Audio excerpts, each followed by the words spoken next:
नमस्कार दोस्तों, स्वागत है आपके अपने YouTube चैनल मेहरा क्लासेस में। तो दोस्तों, ऑलरेडी आप सभी को पता है कि यूजीसी नेट एग्ज़ाम जून 2024 का रिज़ल्ट डिक्लेयर हो चुका है और सभी अपना रिज़ल्ट देख भी चुके होंगे, जिसमें काफ़ी कैंडिडेट ऐसे हैं जो असिस्टेंट प्रोफेसर के लिए क्वालिफाइड हुए हैं और ज़्यादा से ज़्यादा कैंडिडेट जो क्वालिफाइड हुए हैं वो पीएचडी एडमिशन के लिए हुए। जी हाँ दोस्तों, और उनके लिए काफ़ी क्वेश्चन सामने आ रहे हैं कि जो एडमिशन होंगे वो उनका ड्यूरेशन कितना टाइम का रहेगा और कैटेगरी 1, 2, 3 ये क्या है और क्वालिफाई कैंडिडेट्स अब क्या कर सकते हैं, क्योंकि काफ़ी कैंडिडेट के माइंड में डाउट चल रहे हैं और इसके रिगार्डिंग हम एक वीडियो ऑलरेडी पब्लिश कर चुके हैं और कमेंट्स के माध्यम से उनकी जानकारी भी हमने उनको प्रोवाइड कर दी है। हालांकि आज की वीडियो में सब कुछ क्लियर कर देंगे कि आपका ड्यूरेशन कितना रहेगा और आप कहाँ अप्लाई कर सकते हैं। तो इसके रिगार्डिंग दोस्तों हमें चलना होगा आगे की ओर और आगे बढ़ने से पहले आप सभी से रिक्वेस्ट जरूर करना चाहेंगे, यदि आप हमारे चैनल पर नए हो तो चैनल को जरूर सब्सक्राइब कर लेना ताकि जो भी लेटेस्ट अपडेट आए आप तक पहुँच सके। तो दोस्तों हम चलते हैं आगे की ओर।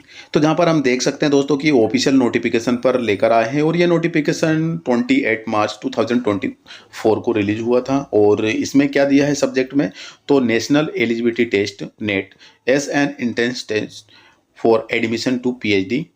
तो ये पीएचडी के लिए क्या क्राइटेरिया रखी है, यूजीसी नेट ने नए रूल्स लागू किए हैं तो इसमें इन्होंने बताया है। तो यहाँ पे आप देख सकते हैं कि are aware the University Grant Commission minimum standard at procedure of award of PhD degree.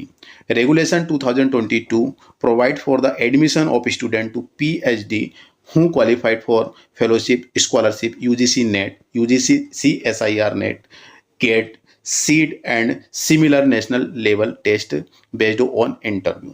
तो यहाँ पे क्लियरली जैसे यदि आपने यूजीसी नेट क्लियर किया है, यूजीसी सीआईएसआर नेट क्लियर किया है या फिर गेट क्लियर किया है या फिर सीट क्लियर किया है तो आपको एंट्रेंस एग्जाम नहीं देना है, ओनली इंटरव्यू रहेगा आपका, चाहे आपकी कोई सी भी यूनिवर्सिटी क्यों ना हो। बस उस यूनिवर्सिटी में यदि नोटिफिकेशन आउट हुआ है और आप उस यूनिवर्सिटी से क्या करना चाह रहे हैं, एडमिशन लेना चाह रहे हैं, पीएचडी में एनरोल होना चाह रहे हैं, तो उसके रिगार्डिंग आपने ये इनमें से कोई भी एक क्वालिफाइड किए हैं तो आपका एंट्रेंस नहीं होगा, सिर्फ आपका इंटरव्यू ही होगा। क्लियर है। और इसके बाद in addition higher education institution conduct their entrance test for admission to PhD programme requiring the student to write multiple entrance test. तो इन्होंने ये बताया है कि जो भी यूनिवर्सिटीज होती है और जब ये एडमिशन के लिए जब नोटिफिकेशन रिलीज करते हैं तो उसमें मल्टीपल एंट्रेंस टेस्ट लेते हैं सभी कैंडिडेट से, लेकिन इन्होंने इसके रिगार्डिंग ही ये नियम लागू किया है कि यदि UGC NET, CISR NET, then GATE, then seat ये कोई क्वालिफाइड करते हैं तो आपका फॉर्म तो फिलअप होगा, जितनी फीस लग रही है वह सब लगेगी, लेकिन आपका एंट्रेंस नहीं होगा। क्यों नहीं होगा? क्योंकि ऑलरेडी आप ये क्लियर कर चुके हैं और उसमें क्लियर लिखा भी है कैटेगरी वाइज, और कैटेगरी 2 में भी हम आपको बता देंगे कि कैटेगरी 1 और कैटेगरी 2, 3 होती क्या है। जैसे कि हम बता दें दोस्तों कि कैटेगरी 1 और कैटेगरी 2 थोड़ा सा हम इसको समझते हैं, क्योंकि हमें नोटिफिकेशन में तो काफ़ी बड़ा दिया है, हमें जो मेन पॉइंट है उसको हम समझ लेते हैं। तो यहाँ पे कैटेगरी 1 है कि award of JRF and appointment as assistant professor. तो इसमें एलिजिबिलिटी फॉर किसके लिए रहेगी? एलिजिबिलिटी जेआरएफ तो already done, yes, assistant professor yes, then PhD admission. तो जेआरएफ से आप एडमिशन लेना चाह रहे हैं तो बिल्कुल आप कर सकते हैं। असिस्टेंट प्रोफेसर के लिए ऑलरेडी आप एलिजिबल हैं और पीएचडी में एडमिशन लेना चाहते हैं तो आपका जेआरएफ सर आपका एडमिशन हो जाएगा, जिसमें आपका स्टाइफन भी अच्छा खासा मिलेगा। और इस बार स्टाइफन को इंक्रीमेंट भी किया है, इसके रिगार्डिंग भी हम ऑलरेडी वीडियो पब्लिश कर चुके हैं। वीडियो के डिस्कशन में आपको मिल जाएगा कि अब स्टाइफन कितना मिल रहा है। कैटेगरी 2 क्या है आपकी? जैसे कि appointment as assistant professor and admission to PhD. तो इसमें 2 कैंडिडेट आ रहे हैं इसमें, एक तो जेआरएफ तो इनका हुआ ही नहीं है तो कैटेगरी मतलब ये जेआरएफ के लिए नहीं रहे।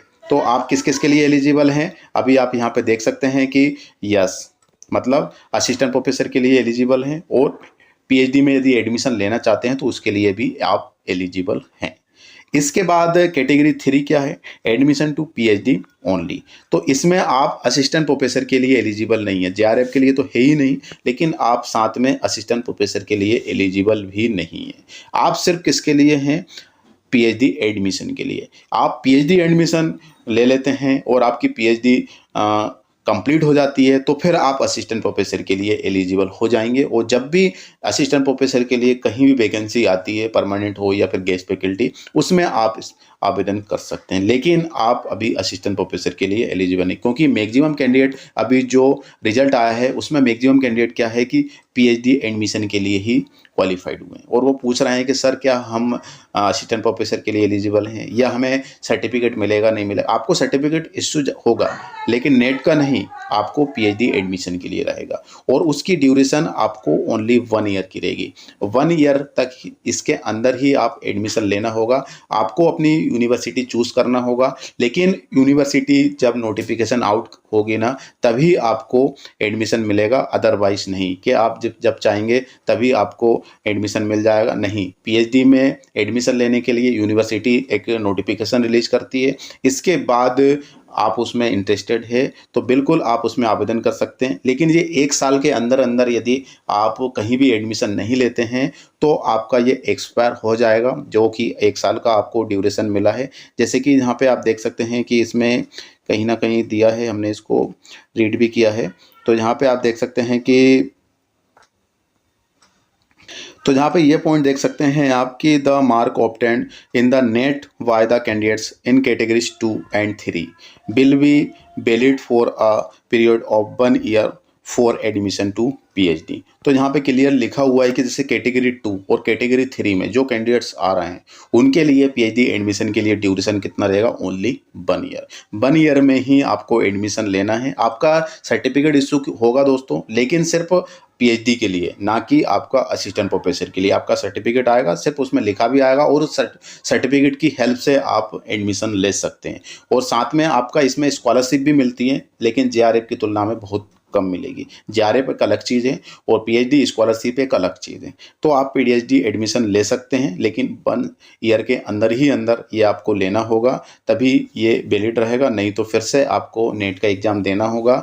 और यदि आप उसमें असिस्टेंट प्रोफेसर में एलिजिबल हैं तो वो परमानेंट हो जाएगा, लेकिन पीएचडी ओनली 1 ईयर के लिए ही रहती है। तो बिल्कुल आप इसमें कर सकते हैं। तो इसके रिगार्डिंग भी हम वीडियो लेकर आते रहते हैं कि पीएचडी कौन कौन सी यूनिवर्सिटी के लिए नोटिफिकेशन आउट हुआ है। बरकतुल्लाह भोपाल हो गई, डीएवी इंदौर हो गई, जबलपुर हो गई, है ना। तो जितनी बड़ी यूनिवर्सिटी है, स्टेट यूनिवर्सिटी है, सेंट्रल यूनिवर्सिटी है, सबके रिगार्डिंग हम वीडियो पब्लिश करते रहते हैं। और इसके रिगार्डिंग आप बिल्कुल चैनल को पर नए हो तो चैनल को ज़रूर सब्सक्राइब कर लेना। और इसके बाद हमारा जो एप्लीकेशन की लिंक है उसकी लिंक भी हम वीडियो के डिस्क्रिप्शन में प्रोवाइड कर देंगे, तो आप बिल्कुल ज्वाइन कर सकते हैं। तो कि वहाँ भी हम आपको अपडेट देते रहते हैं और वहीं पर आपको सारी इन्फॉर्मेशन भी मिल जाएगी। फिलहाल के लिए जो भी डाउट है तो कमेंट सेक्शन में आप हमें कमेंट्स कर सकते हैं। तो आज के लिए दोस्तों बस इतना ही है। फिर से मिलेंगे नए वीडियो और नए टॉपिक के साथ। और किसी को डाउट है तो कमेंट सेक्शन में आप क्वेश्चन पुट अप कर सकते हैं। तो आज के लिए बस इतना ही है। फिर से मिलेंगे दोस्तों नए वीडियो के साथ। जब तक के लिए जय हिंद, जय भारत।